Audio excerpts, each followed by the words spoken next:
Good morning, world! This was my first full day in London, and we needed to establish a game plan to conquer the city. Stephanie and I share a deep appreciation for all things food, so we decided that after a light breakfast and a very strong coffee, we would slowly eat our way across central London. Cutie cute cute. Hey darling. Hi. We're headed to Borough Market. After a quick ride on the tube, we made it to the foodies mecca that is Borough Market. Divided between restaurant stalls and a grocery section, there is something here for everyone.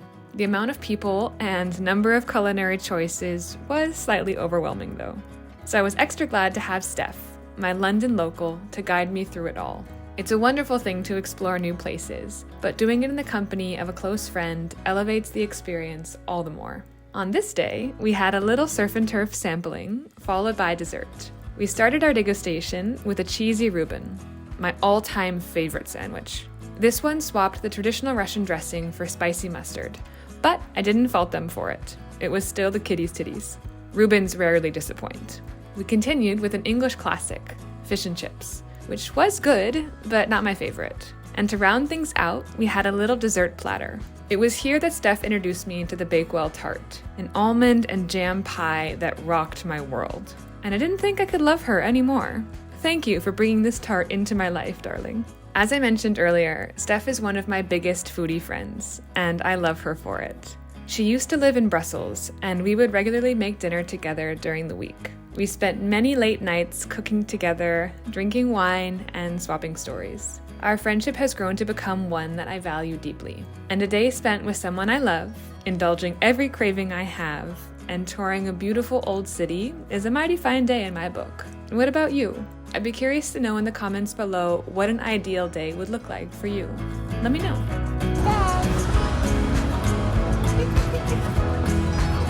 Gorgeous. Gorgeous. Can't remember where I've been. Cutie pie. Don't know where I should begin.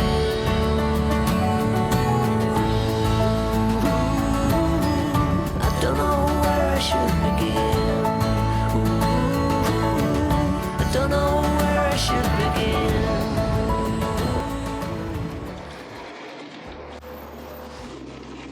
What a crazy, dynamic, electric city London is. Steph and I just got back and we spent the whole day helping the London economy.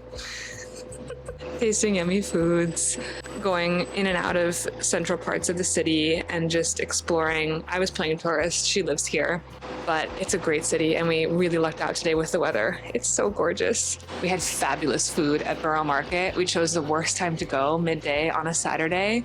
It was really busy, but the food was awesome. We had my favorite sandwich of all time, which is a Reuben.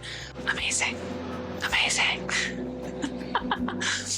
Also, I find it really funny that the Brits seem to eat the letters in some of the names of their major sites. Like you have the main river that runs through the city. I would pronounce as Thames. It's the Thames. One of the big squares here, it's pronounced Leicester Square, but it's spelled Leicester. Leicester. Like, where are these letters going? They're just being swallowed up. I don't get it. I guess it's like playing a game of Spot the Tourist. Those that pronounce it phonetically versus how it's actually said. Ça va. It actually kind of gives me similar vibes to Brussels in that walking down the street, you hear many different languages.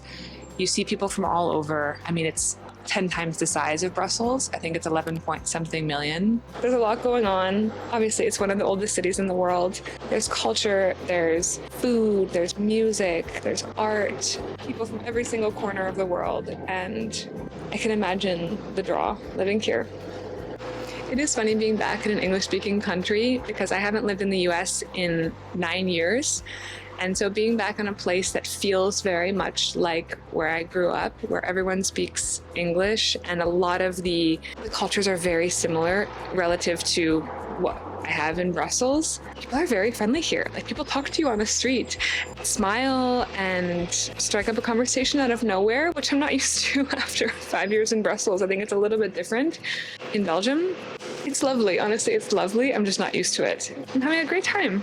Sun is shining.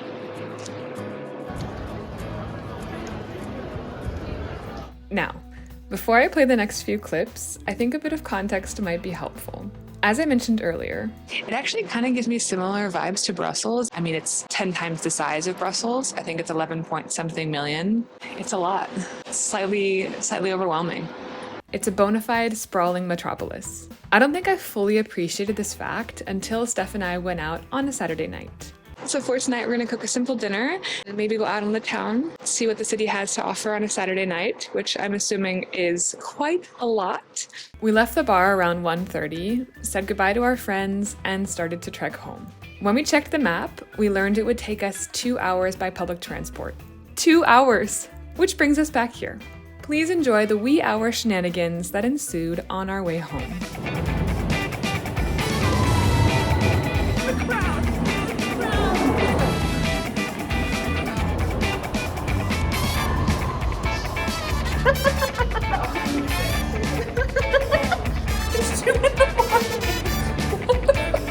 What's happening? This is why are the nuns eating Heinz? Why are they nuns? Why do they have nuns selling it? Hey, Steph. Houston, we have a problem. It's grim. It's a little bit grim. I just want to get home.